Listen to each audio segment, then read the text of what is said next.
of the hardest systems of education is Palestinian Education System. It is the third hardest education system from the Arab world.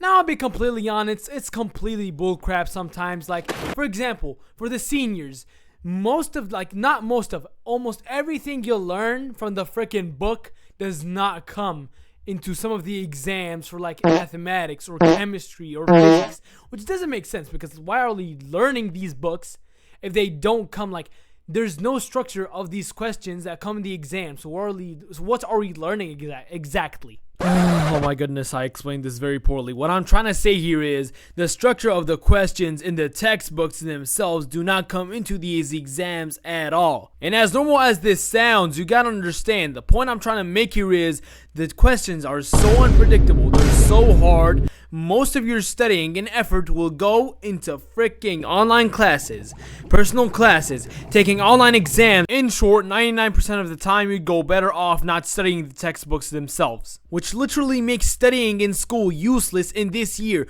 because at the end of the day, as much as you learn from these teachers, which it's their job to explain the main idea of these questions to you, you're not gonna be satisfied with how much you learned, because you will not get any benefit from it. And there's a lot of people who are very smart that don't get these high grades. And some people will get these high grades, but the amount of studying you have to do is day and night, day and night, day and night. I literally could not post for a whole month. Yes, this is my first video since a month, because I had exams, daily exams, monthly exams. Now I'm moving into second daily exams. Tomorrow I got an exam and it's 9:50 p.m. You get the point, bro. Like, the freaking education system, or like the books of education themselves, aren't that bad, you know? Like, they're kind of hard, which is normal. But the problem is the cramping up. There's so much to learn, and there's so much on top of each other, and the difficulty of the questions is so hard. It's not close to what comes in the books. It doesn't make sense. Also, the financial situation of a country is going to affect its education system severely, and you can clearly tell this country's financial situation is very trash, because if the teachers don't get paid, they won't show up, and if the teachers don't show up, the school students that are not even seniors won't get to learn anything for most of the week. But even if these teachers work in private schools and they do get paid and they show up, sometimes these teachers aren't even good at teaching the freaking subject itself. For example, a teacher for seniors that could be a specialist at maths literally is gonna teach you physics somehow, some way. And although that's not what they're supposed to teach, who's gonna stop them? Because if the school system itself does not care, who is gonna stop them, really? Think about it. And this is the reality for a lot of the countries out here. For example, Syria, Algeria. And this does not give a fair chance to people like me, or other Arabs, or other, maybe Chinese people, Japanese people, or anybody with a hard education system.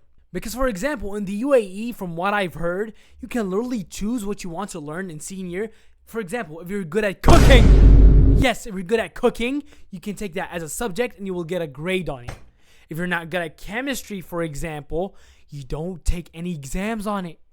You don't even take it as a subject. If you don't lock in, it could determine the future of your life through God's will, obviously. Another example for these education systems not being fair is in America. If you're not really good at anything that's educational, you could be athletic and good at sports and make millions. And obviously that's hard work, but that's what makes you special. For example, here in Palestine, we don't get that opportunity that you do. Maybe you're good at voice acting. You can get a voice acting job at an early age. Maybe you're good at coding. Maybe you're good at doing just anything. You will get an opportunity for that in these first world or second world, whatever you call them, countries.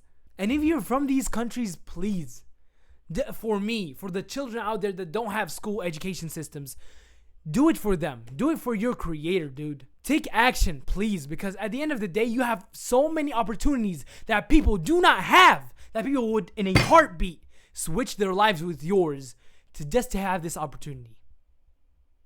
So next time you think of studying, not studying, and slacking off, whatever it's called, think about the people who wish to go to school, who wish to get educated, who wish to have these opportunities, who wish to have this ease in life that you have, but you don't realize it. That's all I gotta say. Have a nice day. See ya. Oogly googly. Scoogly googly. Boogly googly. Boogly googly. Yeah.